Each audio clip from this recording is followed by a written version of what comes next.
누가복음 11장 33절에서 36절입니다. 오늘 말씀 들으시는 중에 궁금한 사항이 있으실 텐데요. 기억하셨다가 말씀 마친 후에 질문해 주시면 감사하겠습니다. 본문을 찾아서 읽어보겠습니다. 누구든지 등불을 켜서 음속에나 말 아래 두지 아니하고 등경 위에 두나니 이는 들어가는 자로 불빛을 보게 하려 함이라. 내 몸의 등불은 눈이라. 내 눈이 성하면 온몸이 밝을 것이요 만일 나쁘면 내 몸이 어두우리라. 그러므로 내 속에 있는 빛이 어둡지 아니한가 보라. 등불이 없으면 등불의 빛이 너를 비출 때와 같이 온전히 밝으리라 하시니라. 네, 아멘. 지난 시간에 나누었던 메시지를 간략하게 설명하고 오늘 말씀으로 넘어갈게요. 지난 시간에는 저희들이 한 여자가 예수님께 얘기를 한 사건을 읽었고 말씀에 대한 교훈을 들었어요. 이게 뭐였었냐? 한 여자는 예수님이 그렇게 위대했었던 것은 한 여자의 태에서 마리아로 인해서 그 마리아의 공 혹은 그 부모의 공이 있었기 때문에 업이 있었기 때문에 더 나아가서는 조상의 업이 있었기 때문에 예수님이 지금 이렇게 잘 성장한 것이다 이렇게 이야기를 했지만 예수님께서는 그게 아니라 말씀을 듣고 말씀대로 따라가는 자가 복이 있는 자야, 하나님을 경외하는 자야 이렇게 말씀을 해주셨죠. 그러면서 귀신 들리지 않는 자가 어떠한 자인지, 한 여자와 같은 마음을 가지고 있는 자도 귀신 들릴 수 있는 여지가 있음을 나눴었죠. 그래서 겉으로 드러나는 귀신이 있는 반면에 겉으로 드러나지 않는 내 속에서 상주하고 있는 귀신에 대해서 나누었어요. 그래서 내 속에 있는 귀신이 상주하고 있거나 파티를 하고 있는 원인은 앞에서 지난 시간에 나눴었던 말씀대로 예수님 말씀을 남주기는 아깝고 내가 적용하며 살아가기에는 먼 당신과 같은 태도로 있었음을, 그러한 원인이었기 때문에 귀신 들릴 수 있는 여지가 컸었음을 상고했었죠. 그래서 한 여인에게 하였던 말씀처럼 귀신을 내쫓아내고 귀신이 들리지 않는 것은 조상 때부터 혈육이 타고나서 그의 신앙의 업으로 곧 혈육에 의해서 보호받는 것이 아니라 말씀을 듣고 지키면서 오게 됨을 다시 한번 말씀드립니다. 그럼 이번 시간에는 겉으로, 표면으로 드러나지 않는 귀신을 어떻게 알아볼 수 있느냐예요. 그래서 오늘 말씀은 다시 말씀드리지만 겉으로, 표면으로 드러나지 않는 내 속에 있는 상주하고 있는 귀신을 어떻게 알아볼 수 있느냐에 관하여서 상고를 하겠습니다. 우리는 내 안에 귀신을 내쫓는 일을 어떤 영적 권위자가 있어야 내쫓는다라고 생각을 하죠. 왜냐하면 내 안에 있는 귀신을 내가 발견하지 못하는 미지의 영역이라고 생각하니까요. 그래서 보통 예수님의 준하는 선지자격 되는 신령한 사람, 그런 사람이 예수님의 행하신 그런 모습대로 따라서 보여주어야지 귀신이 나간다라고 생각을 해요. 마치 굿하는 사람처럼요. 보통 귀신 들렸을 때는 우리들의 태도는 나는 피해자예요.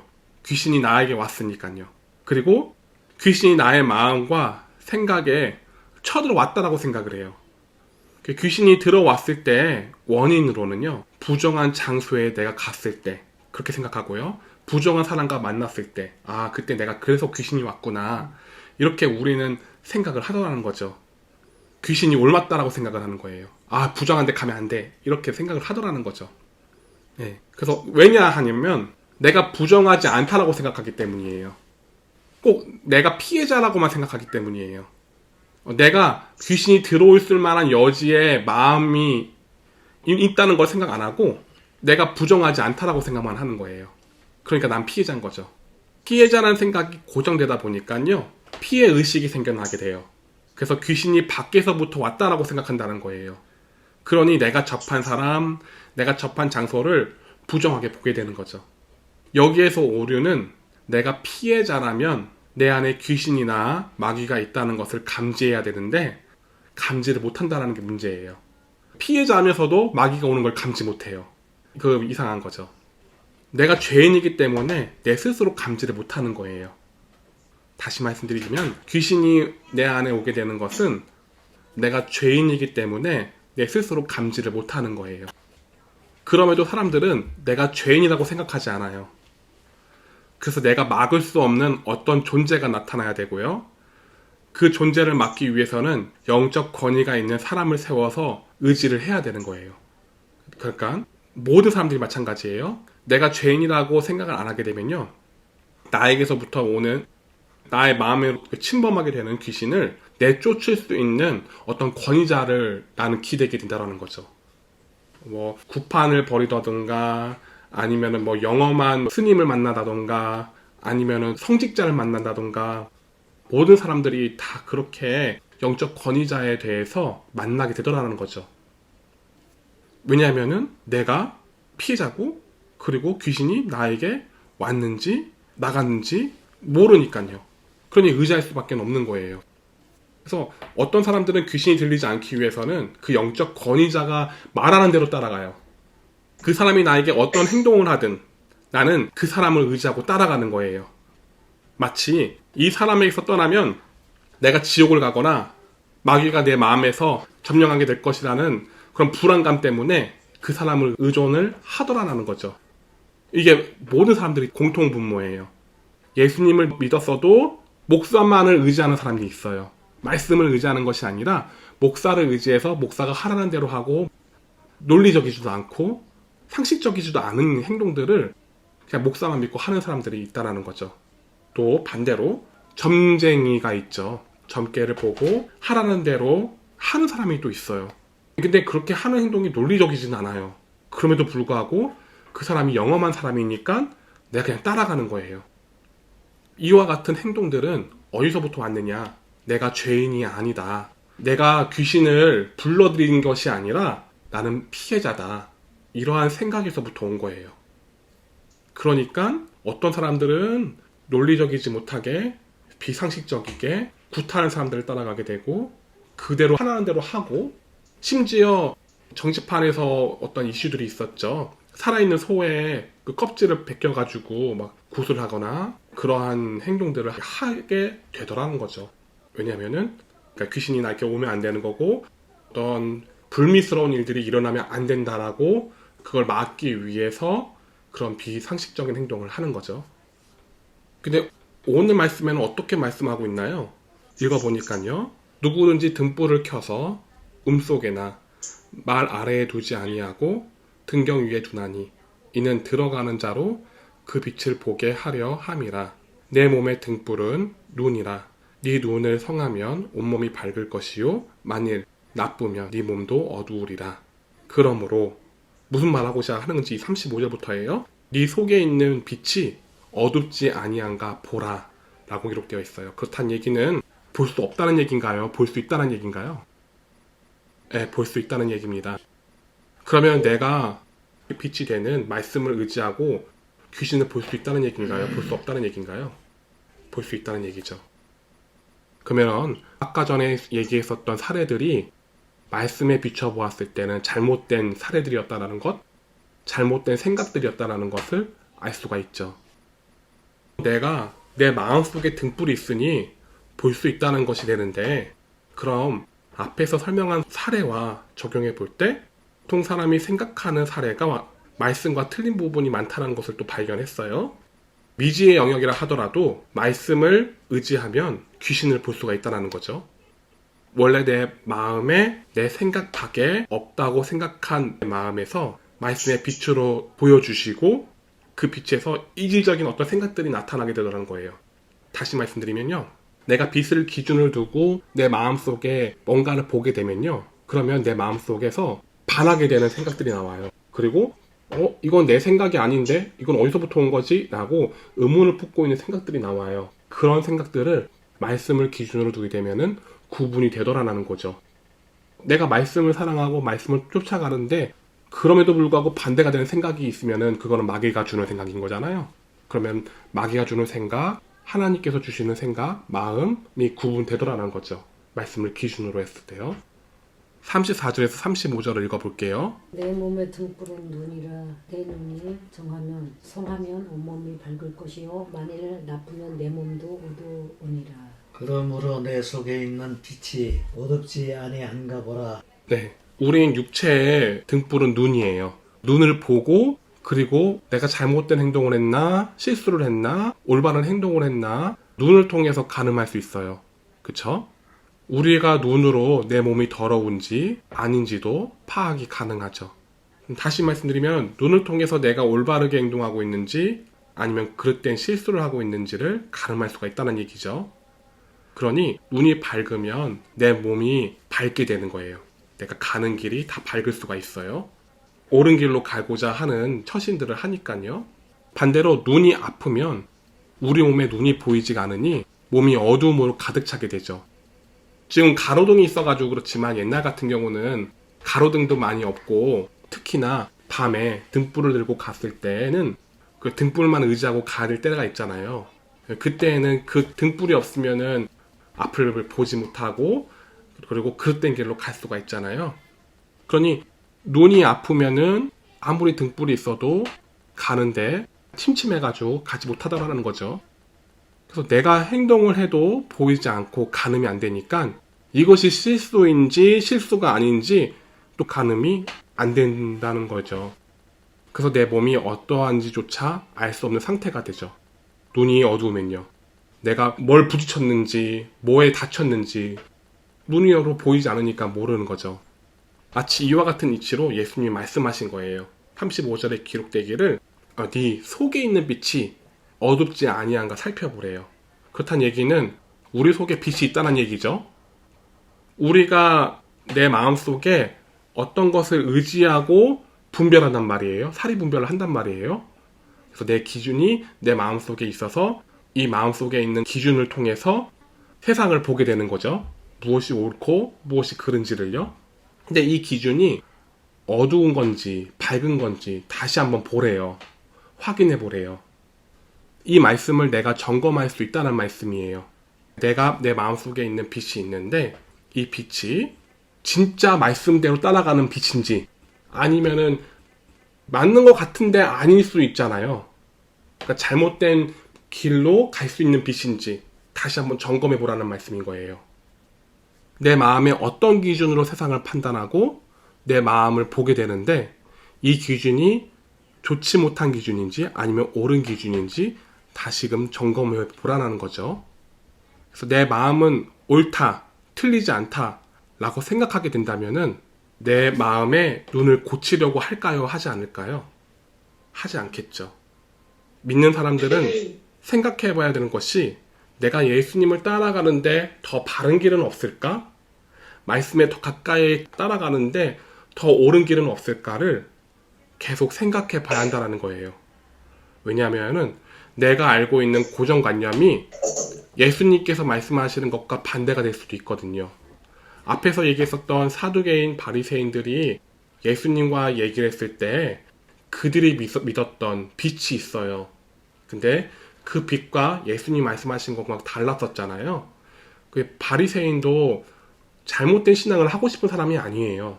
올바르게 신앙생활을 하고 싶은데 그가 생각하는 빛을 생각하고 고수하다 보니까 예수님이 하시고자 하는 말씀을 못 들은 거예요. 그러니까 우리는 신경을 써야겠죠. 예수님이 뭐라고 하시는가가 그게 정말 중요한 거예요. 그러면 내 마음을 점검하고 이 점검으로 영적 실체를 볼 수 있어요. 아무리 능력이 있는 사람이 와서 나를 끌고 가더라도 내 마음에 동요를 안 하면요. 나는 이 사람 따라갈 수 없어요. 그쵸? 그러면 천국에 갈 수도 없다는 얘기예요. 내 마음은 누가 어떻게 해줄 수 있는 게 아니에요. 따라서 가장 먼저는요. 정직한 목회자를 만나고 올바른 교회 만나고 그것보다도 내 마음을 점검하는 게 더 필요해요. 점검해서 어떻게 하면은 주님을 더 닮아갈 수 있을까가 더 밝은 빛이 없을까를 점검해보고 그리고 내 마음이 동요가 됐을 때에는 그때서야 내가 말씀을 들고 따라갈 수가 있게 되는 거죠. 근데 아무리 좋은 동역자가 있어도 천국에 못 간 사람이 있었어요. 지난 시간에 우리 롯의 아내에 관하여서 나눴었죠. 롯의 아내가 소금 기둥이 됐었어요. 기억나시나요? 예. 의로운 롯이 롯의 아내를 데리고 갔어요. 소돔과 고모라가 멸망하게 생겼으니까 아내를 데리고 동굴로 갔단 말이에요. 그런데 롯의 아내가 그대로 따라갔으면 될 것을 거기에서 생각을 버리지 못한 것들이 있어서 뒤로 돌아봤단 말이에요. 그래서 소금 기둥이 되었던 거죠. 그럼 아무리 좋은 목자라 한들 그 목자에 의존하며 살아가는 것이 먼저는 아니에요. 가장 먼저 내가 의존해야 할 것은 내 마음에 말씀을 의존하며 살아가느냐. 그래서 내 마음이 변했느냐. 그래서 내 마음이 말씀에 공감이 되어서 동의를 하고 옳은 목자를 함께 따라가느냐. 이 순서가 옳은 거예요. 행동으로 옳은 목자를 만나야지, 행동으로 좋은 교회를 가야지, 그게 먼저가 아니라 내 마음에 말씀이 의존하며 살아가느냐가 더 중요한 거예요. 그 의존한 것을 따라가면서 목자가 좋은 목자가 있으면은 시너지를 일으키면서 함께 가는 거죠. 가장 중요한 것은 내 마음이 어떤가예요. 내 마음이 말씀에 공감되어서 따라가게 되면요. 목자도 옳은 목자인지 잘못된 목자인지 분별이 가능해져요. 36절이에요. 내 온몸이 밝아 조금도 어두운 데가 없으면 등불의 빛이 너를 비출 때와 같이 온전히 밝으리라 하시니라. 네. 내 마음의 눈이 밝아지면요. 온몸이 밝아 조금도 어두운 데가 없어요. 그래서 갈 길을 갈 수 있게 되죠. 마치 어두운 내 마음에 등불의 빛이 비출 때처럼 온전히 밝게 갈 수 있게 된다는 말씀이거든요. 이 말씀과 겸해서 읽어야 될 말씀이 있는데 과거에 배웠던 말씀이에요. 잠언서 6장 20절에서 26절이에요. 내 아들아 내 아비의 명령을 지키며 내 어미의 법을 떠나지 말고 그것을 항상 내 마음에 새기며 내 목에 따라 매라. 그것이 내가 다닐 때에 너를 인도하며 내가 잘 때에 너를 보호하며 내가 낄 때에 너와 더불어 말하리니 대저 명령은 등불이요 법은 빛이요 훈계의 책망은 곧 생명의 길이라. 이것이 너를 지켜 악한 여인에게 이방 여인의 혀로 호리는 말에 빠지지 않게 하리라. 내 마음에 그의 아름다움을 탐하지 말며 그 눈꺼풀에 홀리지 말라. 음료로 말미암아 사람이 한 조각 떡만 남게 되며 음란한 여인은 귀한 생명을 사양함이니라. 네, 감사합니다. 우리가 배웠던 말씀이에요. 주의 명령은 등불이래요. 그리고 주의 법은 빛이래요. 그러니 내 마음에 빛과 등불이 되어준다는 거죠. 계속 어떤 말씀이 하나님께 맞는 말씀이지 하면서 말씀을 통해서 내가 듣고 따라가면서 배워간다면은 등불과 빛을 내가 추구하게 되겠죠. 그러니 내 마음의 주의 법과 명령으로 내 마음을 보게 된다면 내 마음에 주의 법과 명령에 동의하지 않는 또 다른 생각들이 있다는 거예요. 그런 생각들을 내가 발견하게 되죠. 그래서 내가 말씀을 따라가는데 내 마음 속에서 반대가 되는 내 마음에 또 있어요. 내가 있단 말이에요. 그러면 이 말씀을 따라가는 것과 반대가 되는 또 다른 마음이 있다면은 이거야말로 마귀가 주는 생각이라는 거죠. 그리고 또 그 발견하고 이를 발견한 것을 해결하기 위해서 이 발견한 것을 내쫓기 위해서는 말씀밖에 없어요. 어떻게 하느냐? 내 마음의 주의 법과 명령을 더 사랑하면 돼요. 더 사랑하면서 부지런히 따라가게 되면은 어느 순간 내 마음에 동의하지 않는 생각들이 빠져나가는 광경들을 보게 되죠. 주의 명령과 법이 여인의 혀로부터 벗어나는 길로 인도를 해주니까요. 그래서 조금씩 내 마음에 있는 마귀가 주는 생각들이 사라지게 되는 것을 볼 수가 있죠. 그런데 내가 조금이라도 그 빛이 올바르지 않은지 내 마음속에서 점검하면서 따라가지 않으면은 또 다시 와요. 그 마음이요. 그래서 오늘은 내 마음의 눈이 건강한가 아픈가를 점검하는 것이 귀신을 볼 수 있는 척도가 됨을 나누었어요. 다음 시간에는 어떤 행동보다 내 마음이 중요하고 내 마음에 의해서 행동이 나타나야 되는 중요성을 바리새인의 행동을 통해서 살펴볼 거예요.